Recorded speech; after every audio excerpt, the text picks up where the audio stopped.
Shalom Bapak Ibu, bertemu kembali dengan kami Mimbar Kristen di Jen Bimas Kristen. Dan hari ini kita akan memperingati Hari Raya Paskah.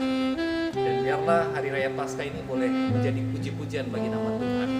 Dan saatnya kami akan melakukan pelayanan Mimbar Kristen di Jen Bimas Kristen saat ini. Dengar dan juga renungkan refleksi Paskah dan juga selamat menikmati puji-pujian dari kami.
Refleksi Paskah diutus untuk berbuah di kancah wabah.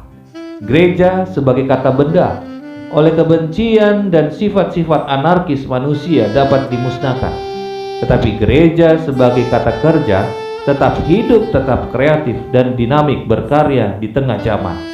Orang-orang Kristen memang bisa dibunuh, dihabisi, dilibas, tetapi kekristenan tak pernah mati.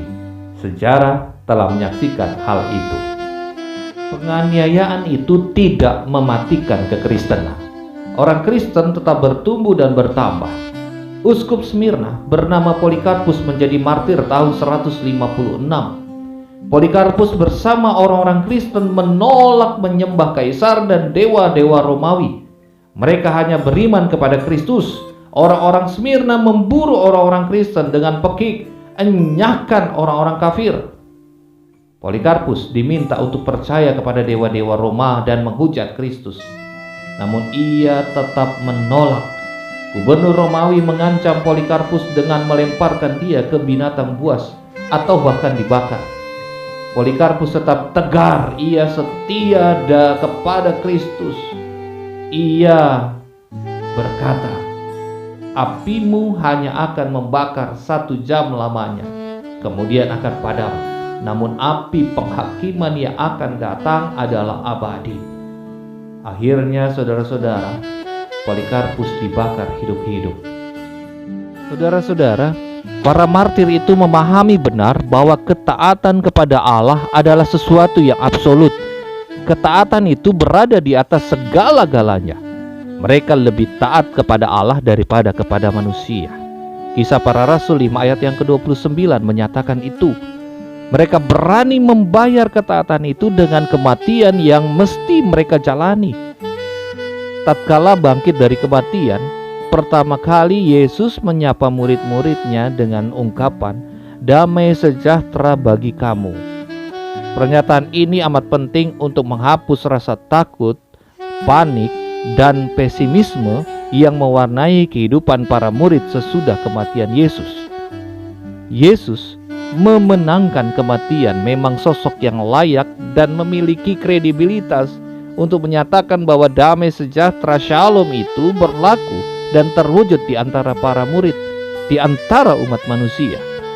Lebih penting dari itu, damai sejahtera yang Yesus berikan adalah damai sejahtera yang berbeda dari apa yang diberikan oleh dunia.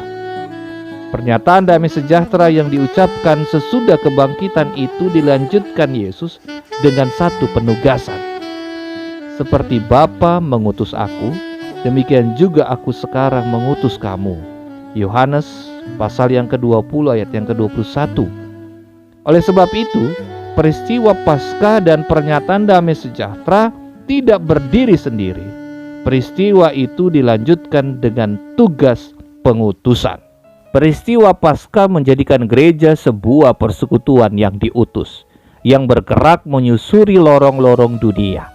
Oleh sebab itu, gereja dan umat Kristen Indonesia yang lahir di tengah bangsa masyarakat tidak boleh menjadi persekutuan yang statis, apatis, tetapi yang dinamis, responsif, sesuai dengan makna kedirian gereja sebagai persekutuan yang kreatif dinamik, yang sedang diutus Tuhan di tengah dunia.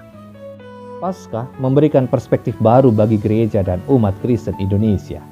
Paskah mengajak umat untuk tidak terbelenggu pada kekinian, pada yang di sini, tetapi mengajak untuk menatap ke depan, ke keakanan.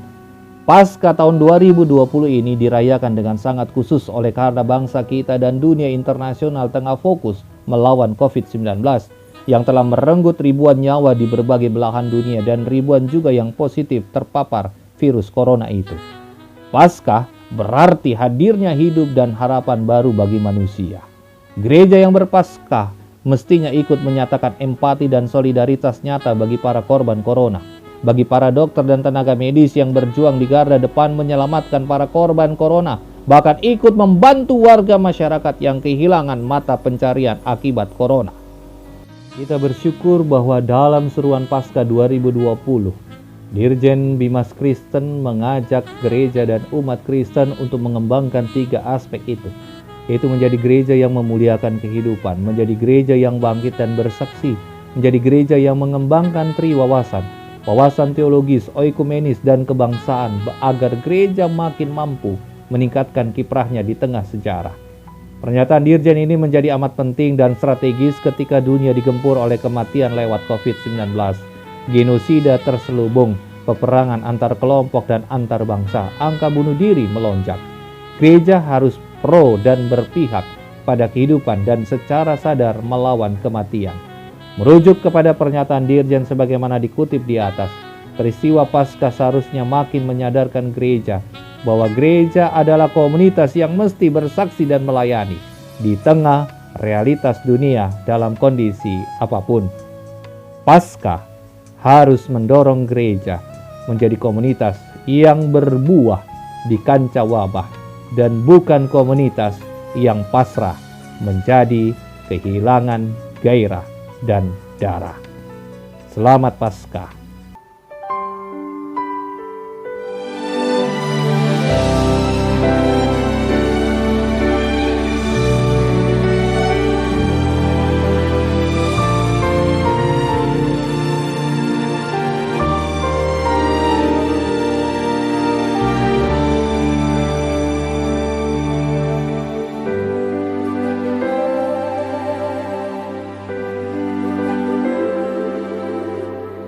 Hanya Kau Tuhan di hidupku,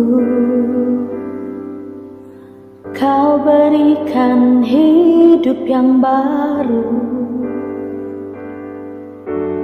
Darah-Mu menyucikan, pulihkan hatiku.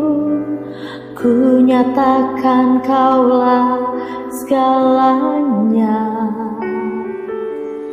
Engkaulah sumber pengharapan, kuasa-Mu sanggup menyembuhkan. Jiwaku pun berserah hanya kepada-Mu. Yesus, Kaulah segalanya. Melakukan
puji-pujian dari rekan-rekan kami di Dijen Bimas Kristen, dan juga Bapak Ibu sudah mendengarkan refleksi renungan di dalam rangka memperingati Paskah tahun 2020 ini. Dan biarlah itu boleh menjadi berkat buat Bapak Ibu. Dan untuk mengakhiri seluruh pelayanan kami Mimbar Kristen Dijen Bimas Kristen ini, mari kita tutup di dalam doa kita. Mari kita berdoa. Terima kasih Tuhan, pelayanan Mimbar Kristen pada hari ini dalam rangka memperingati Paskah boleh kami lakukan. Biarlah ini boleh berkenan kepada Tuhan, menjadi puji-pujian bagi nama Tuhan. Dan seluruh umat Kristen di Indonesia boleh merayakannya walaupun di tengah-tengah keterbatasan harus beribadah di rumah. Tapi kami tidak merasa bahwa ini mengecilkan kami. Tapi kami semakin dikuatkan dan percaya bahwa Tuhan hadir bersama dengan kami. Kami berdoa bagi pemerintah kami, biarlah seluruh jajaran pemerintah dari Presiden, Wakil Presiden, dan para menteri, terlebih khusus Menteri Agama kami dan Wakil Menteri Agama kami, Engkau berkati mereka agar mereka boleh menjalankan tugas pelayanan kepemerintahan dengan baik.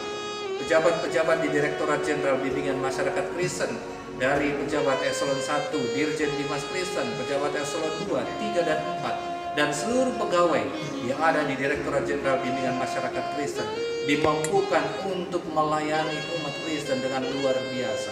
Terima kasih Bapa di surga, inilah syukur kami bawa dan kami boleh serahkan seluruh rangkaian pelayanan kami ini hanya di dalam satu kehidupan kami mendapatkan berkat dari Tuhan Yesus.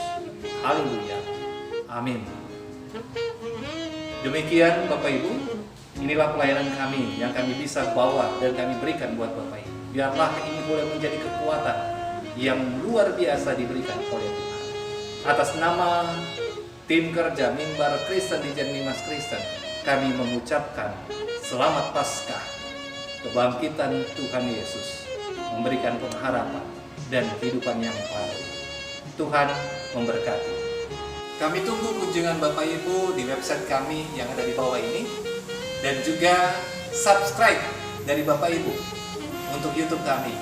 Dengan subscribe dan juga jempol Bapak Ibu menunjang pelayanan kami di Mimbar Kristen Dijen Bimas Kristen ini. Terima kasih, Tuhan memberkati.